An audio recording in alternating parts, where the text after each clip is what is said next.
इस वीडियो में हम प्लेटफॉर्म का test number 11 practice set number 11 का सामान्य अध्ययन के क्वेश्चन को देखेंगे। इसमें जो 1 से लेकर 40 तक मैथ और रीजनिंग के क्वेश्चन है, उसका मैंने दूसरा वीडियो बहुत ही डिटेल मैंने बना दिया है। उसका लिंक डिस्क्रिप्शन बॉक्स में आप जाकर देख सकते हैं। तो इस वीडियो में चलिए समान ज्ञान के प्रश्नों को देखते हैं। शुरू करते हैं 41 नंबर क्वेश्चन से। 41 नंबर क्वेश्चन है, इनमें से कौन सा पदार्थ तंबाकू में मौजूद होता है? तो ये आपका होता है ना, निकोटीन होता है तंबाकू में। तो इसका आंसर सी हो जाएगा। 42वां क्वेश्चन, निम्नलिखित में से कौन सा आंख का एक विकार है? तो ये होता है निकट दृष्टि दोष। इसमें आपका क्या होता है, नज़दीक का निकट की वस्तु को आप स्पष्ट रूप से तो देख सकते हैं, दूर की वस्तु को नहीं देख पाते हैं। निकट दृष्टि दोष में क्या होता है, निकट की वस्तु को, जो निकट की वस्तु है, उसको ध्यान से देख सकते हैं और दूर की वस्तु को नहीं देख सकते हैं। इसका इसमें होता क्या है एक्चुअल में, आप देखिए, जो आपका आँख है,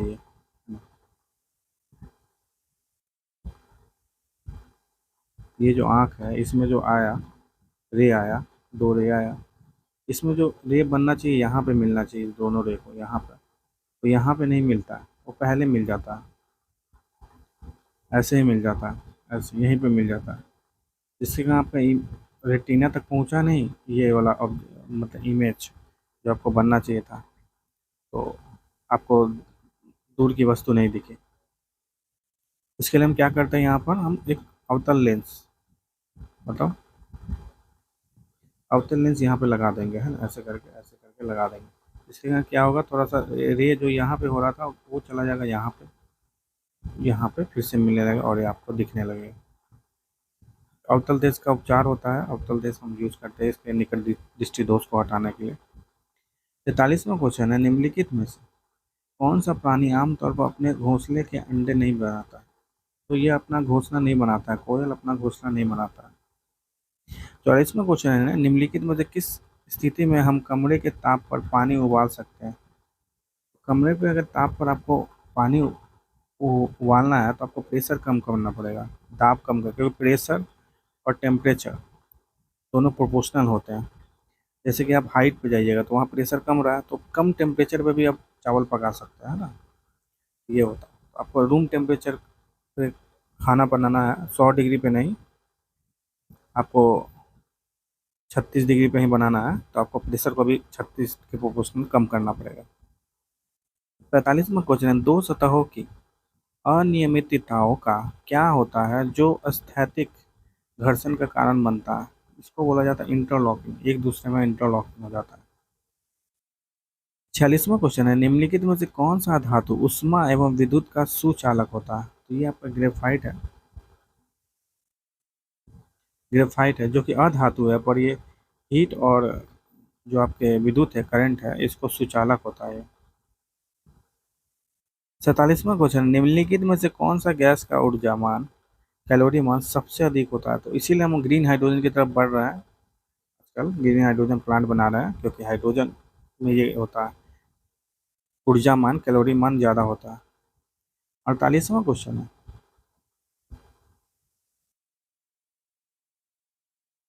कुत्ते के काटने से कौन सी बीमारी होती है? पता ही, अगर ये रेबीज वायरस उसके अंदर में, तो ये आपके अंदर भी हो जाएगा, आ जाएगा, और आप, तो ये रेबीज बीमारी होती है कुत्ते के काटने से एक इंसान को।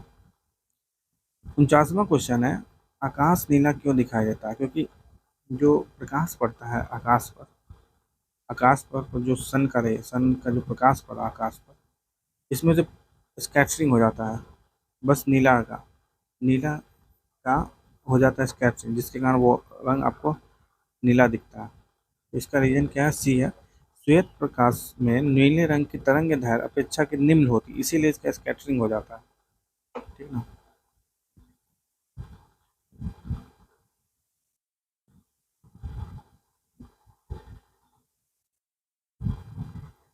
50वां क्वेश्चन है, ऊर्जा के पारंपरिक स्रोतों का दूसरा नाम क्या है? ये कहलाता है ऊर्जा के गैर नवीनीकरणीय स्रोत। हम पहले गैर नवीकरणीय स्रोत पे ज़्यादा निर्भर थे, अब इसको नवीकरणीय स्रोत पे की तरफ ज़्यादा जा रहा है हम। 51वां क्वेश्चन है, डैश की कमी स्कर्वी का कारण बनती है? तो विटामिन विटामिन सी की कमी से आपको स्कर्वी हो सकता है।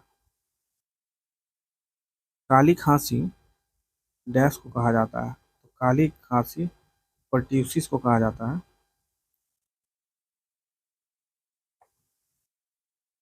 काली खांसी, इसका इंग्लिश नाम है वुफिंग कफ, बहुत खतरनाक ये होता है और बैक्टीरिया के द्वारा होता है। परट्यूसिस इसको कहा जाता है, परट्यूसिस। और एक बैक्टीरिया के द्वारा होता है जिसका नाम होता है बोर्डेला डे टेला परट्यूसिस। 53वां क्वेश्चन है, मशरूम एक क्या है? मशरूम एक कवक है।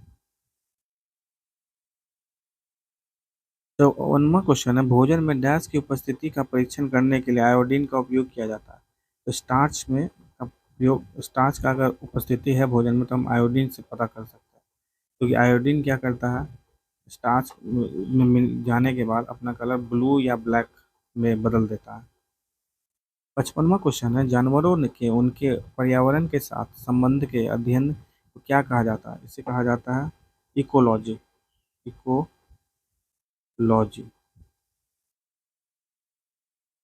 56वां क्वेश्चन, इनमें से किसमें ऑप्टिकल लेंस नहीं होता? ये आपका स्टेथोस्कोप, ये आपका दिल की धड़कन ये सब नापने के लिए यूज होता है। 57वां क्वेश्चन है, निम्नलिखित में से किसमें खाद्य फाइबर प्रचुर मात्रा में होता है? तो सेब में फाइबर की संख्या, फाइबर बहुत ज़्यादा होता है, तो खाने को पचाने में बहुत ही मदद करता है ये।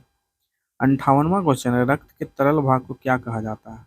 तो इसे आप, तरल भाग को हम प्लाज्मा कहते हैं। रक्त में आपका होता है आरबीसी, डब्ल्यूबीसी, प्लेटलेट्स, जो कि डेंगू में वही कम हो जाता है प्लेटलेट, और फिर प्लाज्मा होता है। तो लिक्विड पार्ट जो है उसमें ना प्लाज्मा कहलाता है। 59वां क्वेश्चन है, कौन सा पोषक तत्व भोजन के पश्चात अधिकतम ऊर्जा प्रदान करती है? तो ये आपका फैट है, सबसे ज़्यादा एनर्जी आपको मिलेगा इसी से। निम्नलिखित में से कौन सा हर्ट्ज के बराबर है? तो ये आपका प्रति सेकंड हर्ट्ज के बराबर, क्योंकि फ्रीक्वेंसी क्या होता है, 1/टाइम होता है, 1/t, मतलब 1/50 सेकंड ये होता है, मतलब प्रति सेकंड, पर सेकंड इसका यूनिट आ गया पर सेकंड। और फ्रीक्वेंसी जो होता है हर्ट्ज, इसका यूनिट होता है, तो हर यूनिट हो गया प्रति सेकंड। 60वां क्वेश्चन है, 61वां क्वेश्चन है, सोडियम डैश के संग्रहित किया जाता है?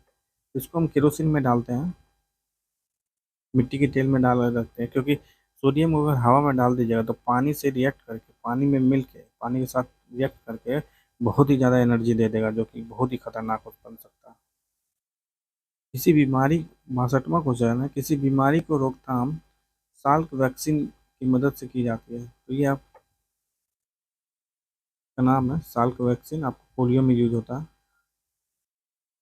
63वां क्वेश्चन है, एक तरल जल द्वारा गैस जल वाष्प में परिवर्तित होने वाली प्रक्रिया को क्या जाता है? यही वाष्पीकरण कहलाता है।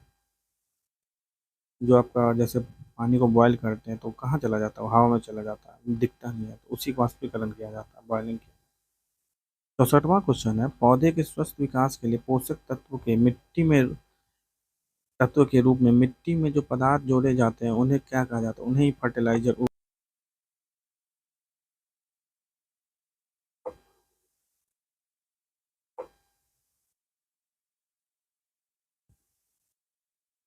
उन्हें उर्वरक कहा जाता है। मेन आपका NPK फर्टिलाइजर बहुत ज़्यादा यूज होता है, नाइट्रोजन, फॉस्फोरस और पोटेशियम।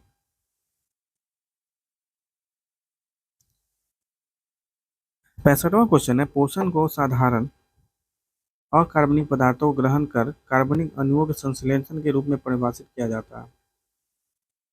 तो ये है आपका स्वपोषी।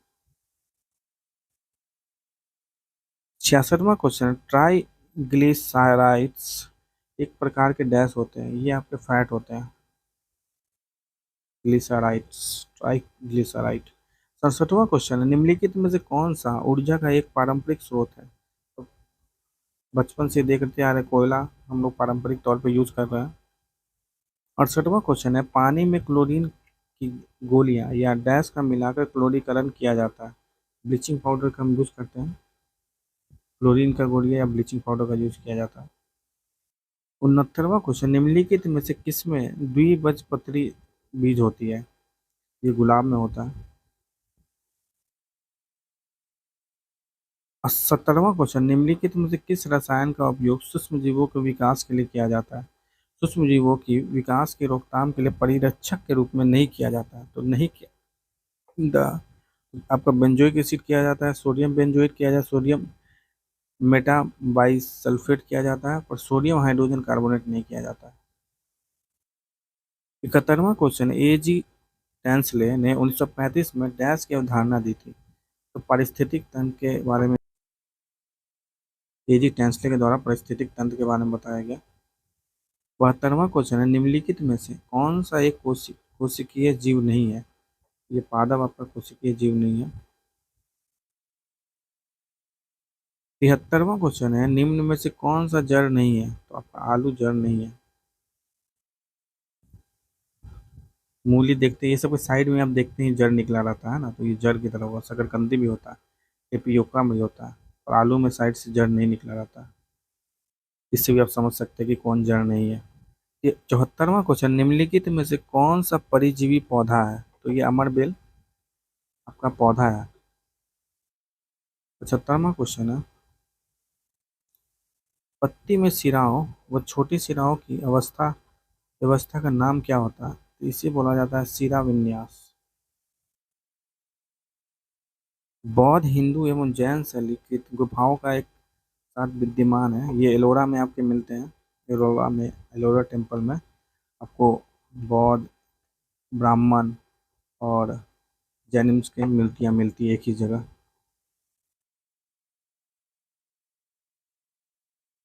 मतलब 76 का आंसर भी है। 77वां क्वेश्चन है, शिवाजी ने मुगलों को अपना 3/4 राज किस संधि के द्वारा दिया था? तो वो तो 3/4 राज शिवाजी ने पुरंदर की संधि के द्वारा दे दिया था। 78वां क्वेश्चन है, प्रारंभिक हड़प्पा स्थलों में एक ही खेत में साथ साथ दो फसल के उगाने का साक्ष्य प्राप्त हुआ था कालीबंगा से। तो एक ही खेत में दो दो फल उगाने का साक्ष्य में कहाँ से मिला है? कालीबंगा से, जो कि राजस्थान में है। 69वां क्वेश्चन है, किस प्रणाली में व्यवस्थापिका का राष्ट्रपति से पृथक व स्वतंत्र अस्तित्व होता है? तो ये है आपका अध्यात्मक प्रणाली में। 80वां क्वेश्चन है, निम्नलिखित में किस तिथि को संविधान सभा की अंतिम बैठक हुई थी? तो ये हुआ था आपका 24 जनवरी 1950 को अंतिम बैठक। इसी दिन भारत का राष्ट्रगान मान लिया गया था, जन गण मन को। 81वां क्वेश्चन है, निम्नलिखित में से किस देश की संविधान में से आयरलैंड ने राज्य के नीति निर्देशक तत्व को अपनाया था? तो स्पेन के नीति निर्देशक तत्व है, मतलब डीपीएसपी को आयरलैंड ने अपनाया और भारत ने आयरलैंड से अपनाया। 82वां क्वेश्चन, विश्व व्यापार संगठन अब गैट के स्थान पर है? पहले गैट कहा जाता था उसे, गैट होता था। विश्व व्यापार संगठन गैट की तरह था, गैट उसका नाम था। उसको वर्ल्ड ट्रेड ऑर्गेनाइजेशन नाम दे दिया गया, वर्ल्ड ट्रेड बन गया था 1995 में। तो उसका मुख्यालय कहाँ पर? उसका मुख्यालय स्विट्जरलैंड जेनेवा में है। 83वां क्वेश्चन है, विधान परिषद की सदस्यता के लिए न्यूनतम आयु कितनी होती है? विधान परिषद बोलिए या राज्यसभा बोलिए, दोनों का न्यूनतम आयु आपको 30 वर्ष चाहिए। 84वां क्वेश्चन है, 1904 में क्रांतिकारियों की गुप्त संस्था के रूप में अभिनव भारत की स्थापना किसके द्वारा की गई थी? तो वी.डी. सावरकर के द्वारा 1904 में अभिनव भारत की स्थापना की गई थी। 85वां क्वेश्चन है, कल्याणकारी राज्य संबंधी विचार किस किसमें दिए गए हैं? ये कल्याणकारी राज्य के संबंधी विचार हमारे डीपीएसपी, मतलब राज्य के नीति निर्देशक तत्व के दिए गए हैं, डीपीएसपी। आर्टिकल 35 से लेकर 51 तक। 86वां क्वेश्चन है, land of the golden pagoda किसे कहते हैं? तो ये म्यांमार को land of the golden pagoda बोला जाता है। 87वां क्वेश्चन, राजा राम मोहन को राजा की उपाधि किसने दी थी? तो ये अकबर II के द्वारा दिया गया था, जब ये राजा इनका सैलरी बढ़ाने के लिए, मतलब राम मोहन राय सैलरी बढ़ाने के लिए अकबर II का मतलब प्रस्ताव लेकर हमें इंग्लैंड गए थे। 88वां क्वेश्चन है, निम्नलिखित में से कौन कैबिनेट मिशन के भारत पहुंचने पर भारतीय राष्ट्रीय कांग्रेस का अध्यक्ष था? उस समय भारतीय राष्ट्रीय का अध्यक्ष अबुल कलाम आजाद थे। ये 1940 से 1946 तक रहे थे। कैबिनेट मिशन में 3 लोग आए थे।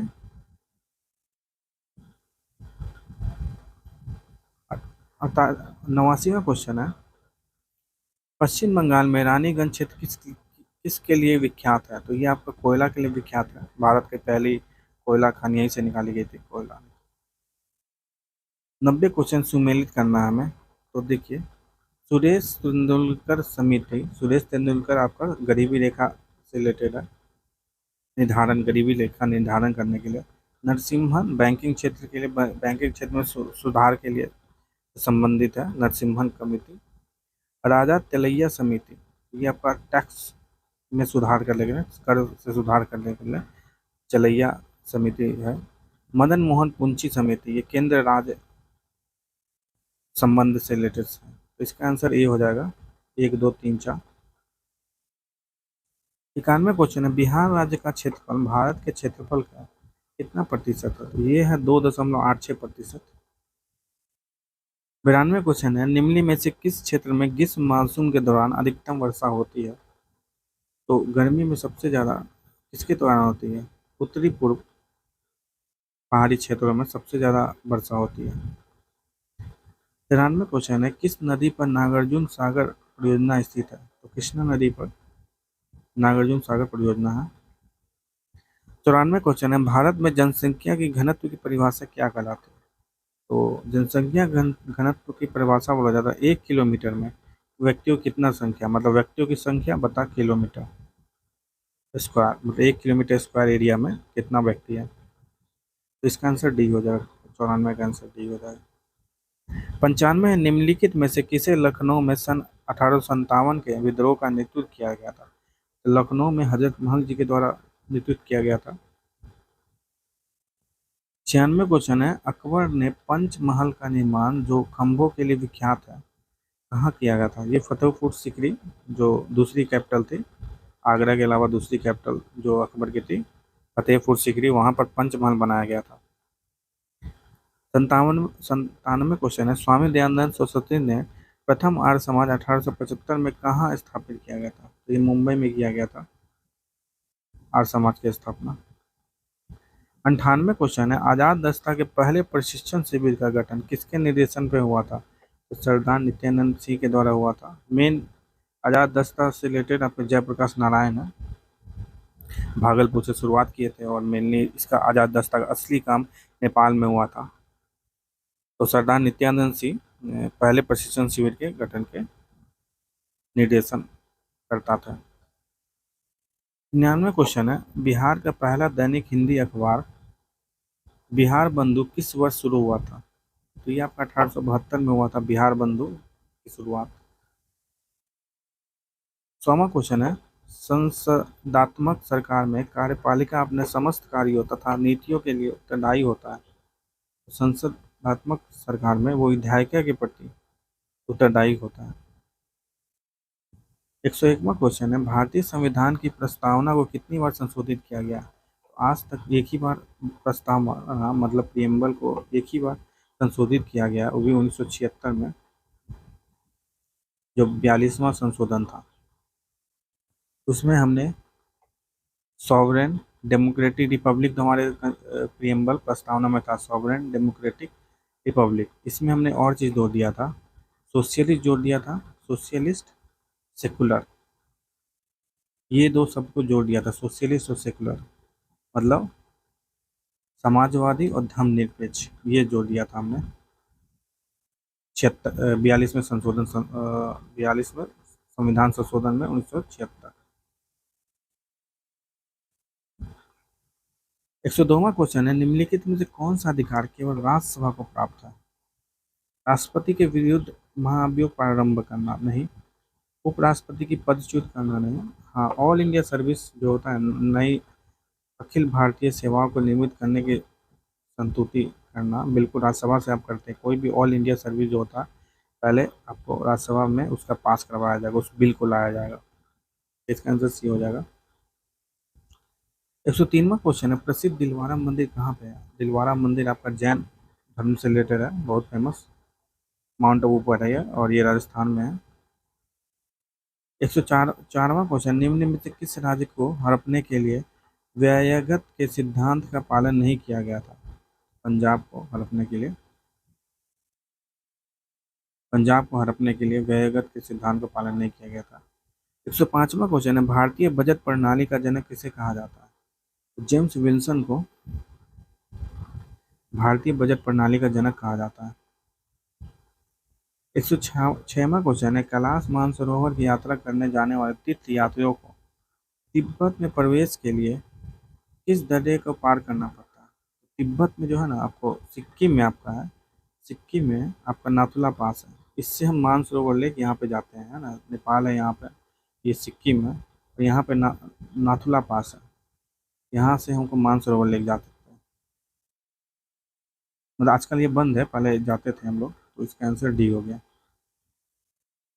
107वां क्वेश्चन है, डॉक्टर अंबेडकर ने भारतीय संविधान के लिए किस प्रावधान को संविधान का आत्मा कहा था?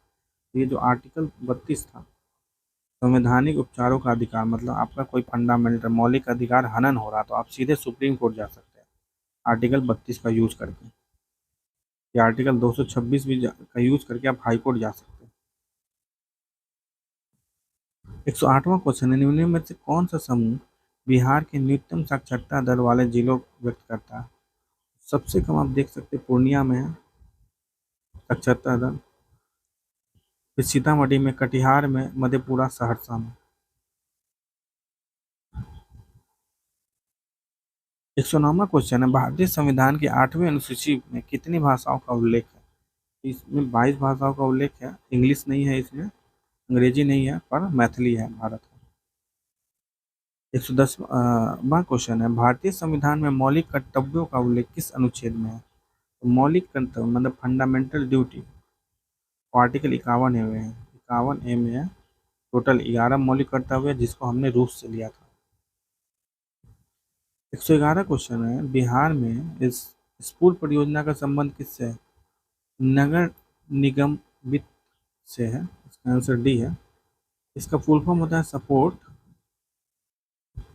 प्रोग्राम फॉर अर्बन रिफॉर्म, मतलब जो शहर में जो गरीबी है उसको उन्मूलन करना, स्पर परियोजना के अंदर में बिहार में हो रहा है।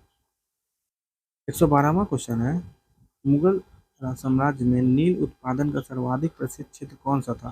तो आपका बयाना था, बयाना नील उत्पादन के लिए सबसे प्रसिद्ध क्षेत्र था, जो कि भरतपुर राजस्थान में है, राजस्थान में है। 113वां क्वेश्चन है, किस वर्ष को बाजरा का अंतर्राष्ट्रीय वर्ष घोषित किया गया? तो भारत के प्रयत्न के बाद 2023 को अंतर्राष्ट्रीय इंटरनेशनल डे ऑफ मिलेट घोषित किया गया है, और बाजरा को श्री अन्न बोला जा रहा है अब, श्री अन्न। 114वां क्वेश्चन है, भारत की पहली अंडर वाटर मेट्रो कहाँ निर्माणाधीन है? तो कोलकाता में हुगली नदी के नीचे निर्माणाधीन है। 115वां क्वेश्चन है, विश्व कैंसर दिवस 2023 का थीम क्या था? ये था क्लोज द केयर गैप। 116वां क्वेश्चन है, केंद्रीय बजट 2023-24 की 7 प्राथमिकताओं सप्तऋषि में क्या शामिल नहीं है? तो आपका युवा शक्ति है, वित्तीय क्षेत्र भी है, समावेशी भी विकास भी, हेल्थ सेक्टर नहीं है। 117वां क्वेश्चन है, 26 मार्च 2023 को लॉन्च किए गए वन वेब 2 इंडिया 2 मिशन के लिए इस्तेमाल किए गए लॉन्च वाहन का नाम क्या है? इसका नाम था LBM-3M3। 118वां क्वेश्चन है, महिला प्रीमियम लीग क्रिकेट टूर्नामेंट में विजयी हुई क्रिकेट टीम का नाम क्या है? तो महिला प्रीमियम लीग मुंबई इंडियंस ने जीता, और पुरुष प्रीमियम लीग को जीता था चेन्नई सुपर किंग ने। 119वां क्वेश्चन है, संयुक्त सैन्य अभ्यास अजय वारियर 2023 किन देशों के बीच हुआ है? अजय वारियर आपका यूनाइटेड किंगडम और भारत के बीच में हुआ है। 120वां क्वेश्चन है, Modi shaping a global order in flux किसने लिखी है? तो ये हमारे विदेश मंत्री S जयशंकर जी के द्वारा लिखा गया। ये था आपका सेट नंबर 11 का सामान्य ज्ञान के प्रश्न। ऐसे ही और वीडियो है हमारा इस चैनल पर, देख सकते हैं आप, नीचे लिंक है डिस्क्रिप्शन में। अगर इस वीडियो को आपने लाइक नहीं किया तो लाइक कर दीजिए, चैनल को सब्सक्राइब कर दीजिए और उन सभी के साथ शेयर कर सकते हैं जो एग्ज़ाम का प्रिपरेशन कर रहे हैं। हमारे साथ बने रहने के लिए धन्यवाद।